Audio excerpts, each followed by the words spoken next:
C, urine output has dropped from 100 to 30. That's the opposite of what we wanted to happen. And D, when your patient sits up, his younger vagus distension improves from when he was lying flat. That sounds nice, but that always happens. That's just kind of what happens with JVD. When you go to assess JVD, what position do you want your patient in? What was that? You want them laying down. Yeah, and whenever they sit up, just because of gravity, the JVD will improve or look better. When they lay back, you'll see it even more. You actually see cardiologists, when they do the assessment, they'll come in and put the patient in Trendelenburg, have them lay back this with gravity to see what happens. That's the easiest way to assess it. I wouldn't say put your patient in Trendelenburg, but just so you know, it is going to improve when the patient sits up. That is not indicative of really anything.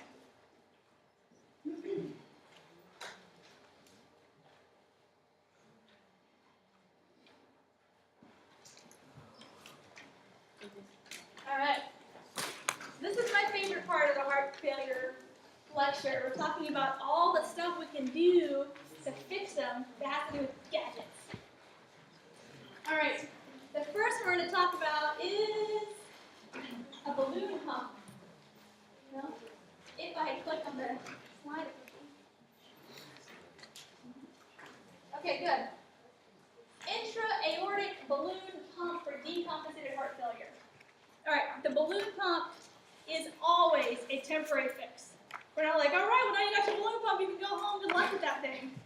This is a very invasive procedure, very, very high risk, attached to a giant monitor, which is attached to the wall. This is a patient that must be in the ICU, and they're one-to-one. So the nurse that has a balloon pump patient has only one patient. That's all they do all day, is manage the patient and the balloon pump, because it's very, very complicated. All right, so what is a balloon pump? Did Trudy talk about it yesterday at all? Okay, balloon pumps are pretty cool. They are placed in the aorta. They're meant to inflate during diastole and deflate during systole.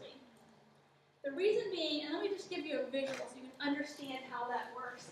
I actually happen to own a balloon pump. When I worked in the cardiac ICU, I found one that was expired, so I took it home. Oops. With permission from my manager, just to be clear. Alrighty, so this little wire here gets completely thin. The little balloon around it is collapsed. They insert it through the femoral artery and up into the heart, or into the aorta, excuse me. Then it's attached to this machine, which is going to inflate and deflate the balloon pump. Will you just kind of hold this up while I do the little plunger here? Everyone can see it. So inflation, looks like a hot dog. Deflation, should be very thin. And it's going to inflate and deflate. Sorry, it's kind of old. Inflate, deflate with every contraction. And so the nurse has to make sure that the inflation and the deflation is timed appropriately, because you could have some issues. So let's talk about how this little hot dog in the aorta is going to help anybody. It has two benefits. One, whenever it inflates, any blood that was hanging out in the, where's my clicker? Any blood that's hanging out here in that arch of the aorta is now pushed back into the coronary arteries.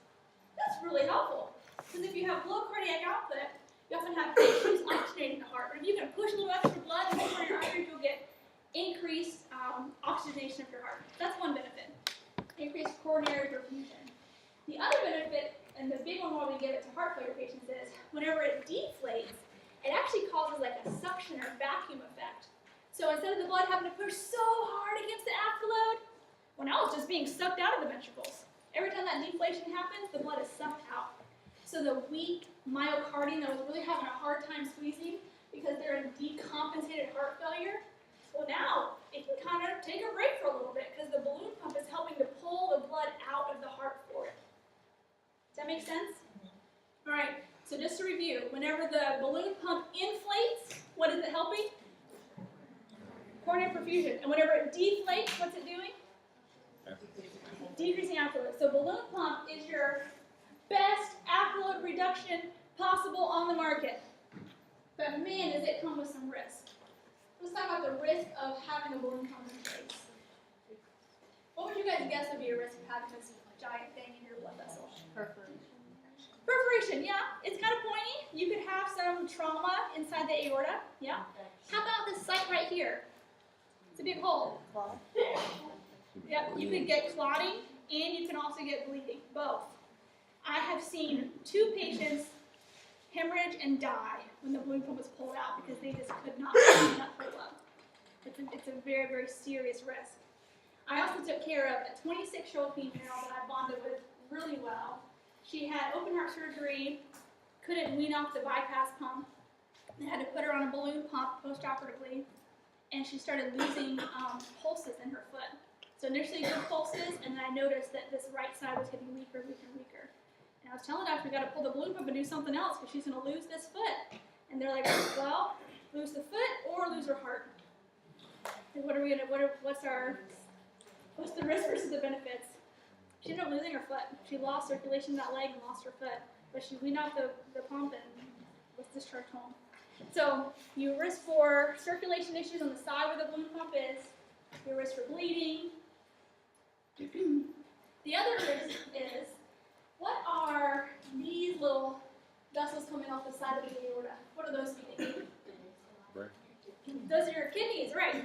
So if that pump is dislodged and goes down a little bit, there's kind of a hot dog in the way of the perfusion going to the kidneys. So you could have decreased renal function. So if your patient stops peeing with the balloon pump, you should say, wait, this thing might need to be moved a little bit. The other issue is, can we get it clear? So this is your aorta. What do these blood vessels feed? Right here. The brain. So if the pump is dislodged and goes a little too far north, what issues can we have? Perfusion of the brain, right? And any of those blood vessels could have clots break off in them. Clots to the brain is a stroke. Clots to the leg is a DVT. So bleeding, clotting, dislodging. There's so many issues with the balloon pump. So you really have to weigh out the risk versus the benefits. Any questions about balloon pump? Yes. If it inflates and deflates based on contraction and systole and diastole, I mean, your heart rate is always changing, so it can't be consistent. So I guess 2 things. One, what is it hooked to that's inflating and deflating it? And how does it know your heart rate to inflate and deflate at the right time? All right, so that's a good question. He said you would really want to make sure it inflates and deflates at the right time. So how does the balloon pump know when to inflate and deflate? Well, your femoral artery has a blood pressure, right? You guys haven't learned about it, I don't think, but arterial blood pressure monitors, they can actually see the blood pressure rising and the blood pressure come back down. This is what looks like on the monitor the whole time. So there's a sensor in there that sees the heart starting to contract, and so the balloon pump follows in line with what the heart's doing. It's a very, very sensitive sensor. But it's the nurse's job to make sure the balloon pump is sensing appropriately. And you can change the inflation and deflation time depending on your patient. So if you just gave a med, you know it's going to drop your patient's heart rate. You need to adjust your sensing on the balloon pump.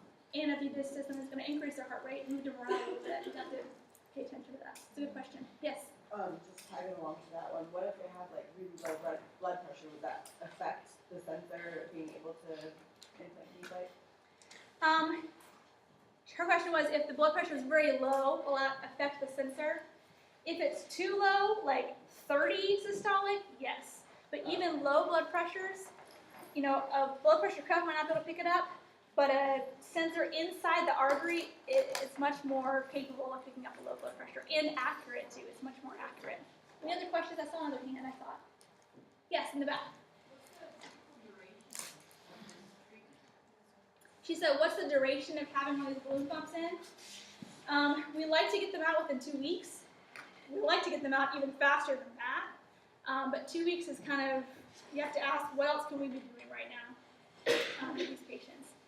I had a patient one time that came in and decompensated heart failure. She needed a VAD, which we'll talk about next. But the VAD workup was taking so long, she just got worse and worse and worse. So we stopped the balloon pump on her until we could get the VAD workup done. There's all these testing you have to do, psychological, social, all these things. So she was laying there in a balloon pump, just kind of waiting for her VAD placement. The risk of waiting too long is the balloon pump kind of chews up platelets. They can have bleeding issues just from all the movement that's happening in the aorta. So we don't like to keep them in for very long. And the longer they're in, the more risk of dislodging, the more risk of clotting happening. So it is a very temporary fix. what I do these patients is they come into the ER in decompensated heart failure, their heart's not squeezing well enough, and they're about to die. Rush to the OR, get a balloon pump. All right, let's give them a tune-up, and then we can get the balloon pump off. Or let's get them surgery, some other intervention. It's very temporary, and they're always in the ICU. Yes. What's the rate of infection? The risk and rate? There is risk for infection. I think because the blood flow is so high to the aorta, it's less risk than venous planted things. Think about any time water sits still, it gets stuff growing in it. Well, the aorta is moving so quickly, you don't have as much infection. It's a good question, though. Yes? Are they bed bound? Most definitely. Because if you imagine this catheter, his question was, are they bed bound? And the answer is yes, they are bed bound. Because if they are moving around, they can kink the balloon pump.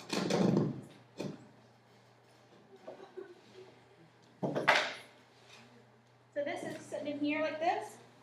And if I bend forward, what happens to it? It's kinked, right? And this little guy, well, this is trying to kink, but this part can kink, and the air can't get through the patient. It's actually helium that this thing fills with. Any other questions before I move on? Did I break my microphone? Can you guys still hear me? All right. Ventricular assist device placement. All right, this is something that when I went to nursing school did not even exist. This is brand new. It's only recently been FDA approved, but Shands has been doing it for about 10 years, piloting the procedure. Cool. VADs are kind of like the bionic man. So let me tell you how I first learned about VADs. When I worked in the ER in North Florida, I had a patient come in decompensated heart failure. Just like I said, we could not fix him. We were like max doses of all these medications to improve his contractility, to get the preload down, to help his afterload, not responding. Ended up going to the ICU, got a balloon pump. When he got well enough to be discharged home and heard about Shands' like pilot procedure they do with these VADs, so he went and got himself a VAD. I was at Boston Market and I saw this man that looked familiar, and he's got like this whole pack on him, like a fisherman's vest and a big old fanny pack, and he's like, hey! I know this guy from, I know I don't like hang out with him. And he goes, remember me? Remember I like almost died in the ER? Remember me? He's like, oh yeah, I remember you. He goes, check my pulse. I was like, what a weirdo. Whatever. So I go, try to check his pulse. And I'm good at checking pulses, right? I'm a cardiac nurse. I cannot feel a pulse on this guy for anything. So I'm like relocating, tries his other arm, and he is cracking up. I was like, I'm sorry, I actually can't find your pulse. He goes, that's because I don't have one. I'm like, what? What are you talking about? He goes, see my little device I got? And he like pulled up his shirt and showed me. He goes, I'm the bionic man now. And I was intrigued. What? I've never heard of this before. They didn't teach you about this in nursing school. It didn't exist yet. So he went and got himself a VAD. Here's how the VAD works. They actually attach this little outflow valve to the apex of the ventricle, and this is a rotary machine, and it sucks the blood out of the ventricle for the patient. Sucks it out, reroutes it over, and gives it to the aorta. So this left ventricle could have very little function at all. We're talking ejection fraction of less than 10%. And it's okay, because this pump's doing everything for the patient. It sucks the blood out and gives it back. So if you don't have much systolic and diastolic, how do you have a blood pressure? Right? If you don't have a blood pressure, you don't have a pulse. Correct? So that's why he didn't have a pulse. I was intrigued. And then I was like, well, what are these little things you have attached to you? Well, how are you going to run a machine without power? So these patients actually plug into the wall.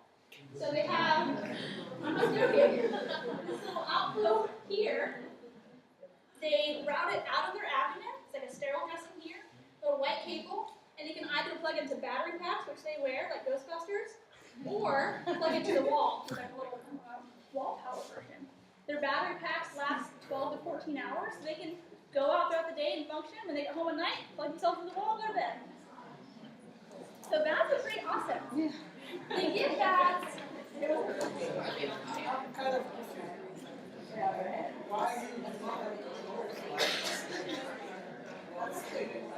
Okay.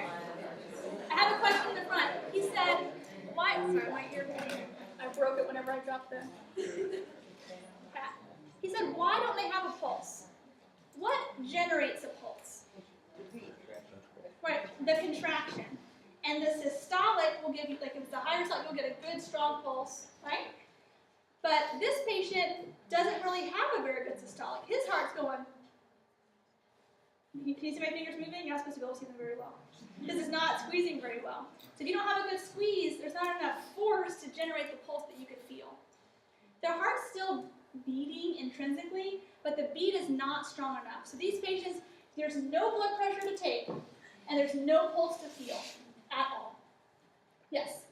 So I understand why there's not a pulse, and I understand why we're talking about like a systolic blood pressure and a diastolic blood pressure, but there still has to be a pressure of some sort Yes. pushing the blood through. So do you measure that when they have these? You do. So his question was, I understand there's no systolic and diastolic, but there's got to be some sort of pressure in the heart, and that's true. It's your mean arterial pressure. For these patients, you call it a return to flow. You don't need to know all this stuff, but there's always pressure inside the heart, but there's not much of a difference between the systolic and the diastolic, so it's just a mean. An average of the two is all you get for this patient. Okay, so they get VAS for two reasons. One, some people get it as a bridge to transplant. So, Sarah, your heart has failed, you need a transplant. But we're kind of short on them, so you're going to have to wait until someone dies to get the transplant. In the meantime, so you don't die, we're going to give you a VAD. Sometimes the VAD is just a temporary solution to get them through until a heart is available for the patient. Sometimes, though, patients are not candidates for a transplant for whatever reason, which we'll talk about. And this is their destination therapy. So, I'm sorry your heart has failed. Here's our solution for you. You're going to have this machine. This is your buddy. The rest of your life, it's going to keep you alive. I've actually had patients that got bridge to transplant, and when the heart came available, they said, actually, I think I'm good. I don't want to go through open heart surgery again. Because I kind of like my VAD. I've gotten used to it. I know how to manage it. I can change my dressing. I know how to, deal with the batteries. I've gotten used to this lifestyle. I'm just going to keep this. And other patients, they hate the VAD because it's so complicated. They're like, I can't wait till I get my transplant. Get a question? Can they have it forever? They can have it forever. However, just like balloon pump, VADs have a ton of risk factors. So many risks. So let's talk about the risk a little bit. Because there's a motor inside the chest, that motor can get clots in it. And if the motor gets a clot, what happens? Stops working. Motor stops, and what else stops? The heart. Their life. Right, they die. So because they're at high risk for clots, we give them high doses of blood thinners. These patients also bleed a lot too. I've seen lots of patients that got a VAD, they're doing good. Their blood thinners just weren't right and ended up stroking out because they're bleeding in the brain. There's so many risks involved with that. Infection is a huge risk. You have a cord coming out of your abdomen, introducing bacteria from the outside world into your heart. So very, very high risk for infection in these patients. And then there's another issue too. If there's a machine sucking blood out of the heart, well, you have to have enough blood to suck out. If the patient's dry, they're dehydrated, they've had a fever, they've nausea, vomiting, diarrhea, whatever, you're going to actually start collapsing the ventricle walls on each other because there's no blood to suck out. That motor's going to keep going no matter what. It can cause some issues. Anyway, so VADs are pretty cool. When you go listen to a patient with a VAD, what do you think you would hear with your stethoscope? A machine. It's pretty surreal. So VADs are wonderful tools. Lots of patients get their VAD, they love it. It extends their life, gives them better quality of life. It's so cool to see a patient come in a wheelchair, short of breath, tired, lethargic, they're in stage 4 heart failure. We give them a VAD, and then they walk out a week later, walking around with their little fanny pack like they just got a fresh start on life. It's really awesome. VADs are wonderful. All right. Any questions? Other questions on that? Yes. How does it respond to the need for increased blood flow? Like if you're up walking around, you're going to need more perfusion than if you're sitting around. And if it's going at the same rate, how does it know? It doesn't. His question was, how does the VAD know to respond to the body's need for more blood? It doesn't. You set the rate, that's what it stays at. Now the patient can go to the doctor and they can tweak it. They can change the RPMs actually, the rotations of the, I know it sounds crazy. You can the RPNs and suck out more blood for the patient, but typically they set it and forget it. That's the rate they're going to be at. The thing is, though, VAC patients are not running marathons. You know, if they can get to the grocery store and back on their own, they're excited. So you're not doing too much adjusting. All right, heart transplant. Heart transplants are another wonderful intervention of modern technology. We can actually take a heart from a person whose heart has stopped beating and give it to someone else and give them their life back.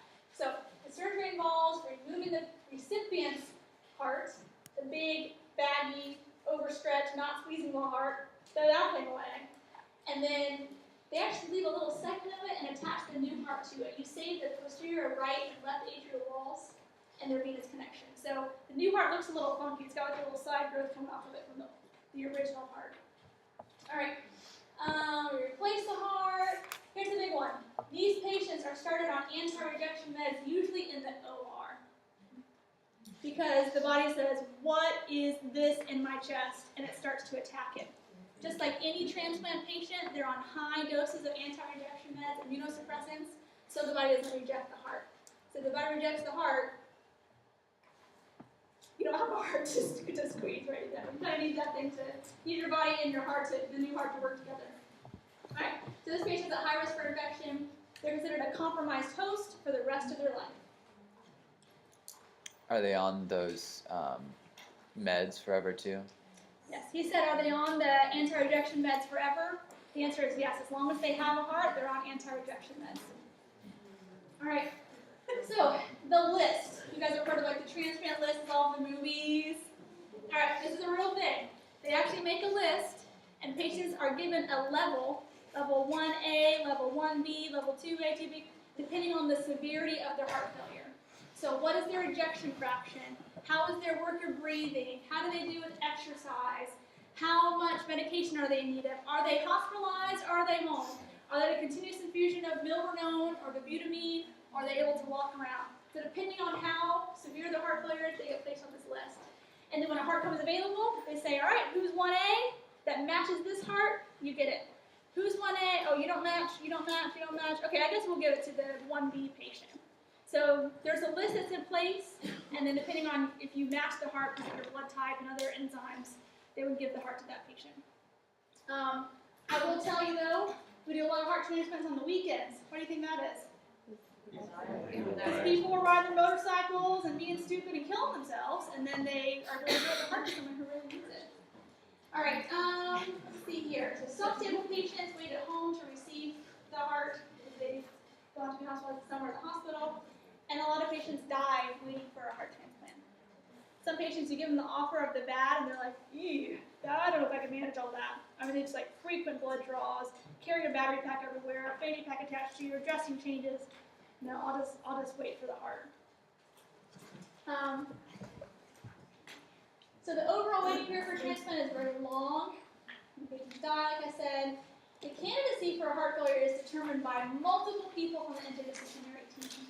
So the patient gets a psychiatric evaluation. Why does that matter? This is the heart. Well, if you have a patient that can't manage their care, they're not going to do well with a transplant. Because these patients have to take their antidepressant or their immunosuppressive meds at the same time every day. And they have to go to the doctor and be checked for rejection. And they have to be very, very diligent not to get infections and to be careful who they're around. And not, I mean, it is a whole new lifestyle change for them. A lot of patients think to themselves, oh, I just can't wait till I get my heart. Life will be so much easier. You might be able to walk around a little better, but life isn't necessarily easier. There's so much to manage whenever you're a transplant patient. So they do psychiatric stability. They also want to check their family and friend support. Because what if they live in the middle of the woods, far, far from any hospital, no family around? Who's going to care for them if they start going to rejection? That they need to have good friend and family support. But they actually evaluate that. They have the family come in, they talk to all of them. Are you guys all ready for this heart transplant? Because it's not just going to affect the patient. It's multiple people affected. They look at their current compliance with their medication. So Big Bubba wants a heart, but if Big Bubba hasn't been taking his ACE inhibitors and his diuretics and his beta blockers because he just doesn't feel like taking his meds, he might not be the best person to give this valuable heart too. If he didn't take meds before, who's to say he's going to take them afterwards? Because the side effects of immunosuppressive drugs are serious. They don't feel good. And so you really have to weigh out all these things. Who is the best candidate for a heart? And sometimes, and it breaks your heart, they'll do this big interdisciplinary evaluation if you can get a transplant, and we'll tell them, no, I'm sorry, you're not a candidate for a transplant because of X, Y, and Z. You know, you haven't been taking your meds, or you have a really crazy family situation, or something simple as your kidneys are already shot. You can't handle the immunosuppressive meds, or you already have some other pre-existing condition that excludes you. So there's lots of reasons, but just know, not everyone that wants a heart is going to get a heart. Question? Answered it? Okay. All right, living with a heart transplant. I've covered this ad nauseum for a reason. These patients are on high-dose immunosuppressive medications, and they must strictly adhere to the regimen. The other thing they must do is endomyocardial biopsies. They do them weekly for the first month. So how do you do biopsy? You go in with a needle and you pull a piece of the heart out. So it's not like it's an easy doctor's visit. They have to go in for a whole procedure, whole sterile procedure. They do it monthly for 6 months and then yearly after that. They always wear a mask because they're so high risk for infection. And infection is the primary complication. It's so sad when you're like, yay, my favorite patient finally got a heart. And they're back in a month and now they're having pneumonia and they're going to die from it. Because most people, they can fight off the pneumonia, but when you're immunosuppressed, you're not going to fight it off. And we can't take away the immunosuppression because you don't have a heart that works. It's a very challenging. Here's some of this one is he's gonna guess. Well, my assumption is that it's an EKG that has 12 electrodes. Yes, it has 12 electrodes, that is correct. Okay, so it's Yeah. sensing the electrical impulse. Yes, it's sensing the impulse just like a regular EKG does, right? Okay, okay. Yes, 8 beats of the heart. 8 what? 8 beats Of the heart, okay.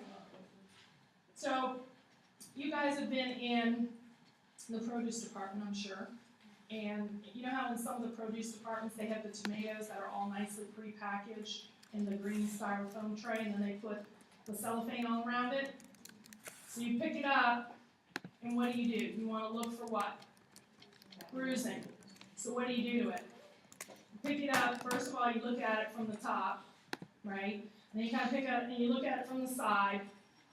You really want to see that bottom, don't you? But you can't. Drives you nuts. All right. But you spin it around and you're looking at it from all these different directions. That's what a 12 lead does. Okay, so yes, you're right.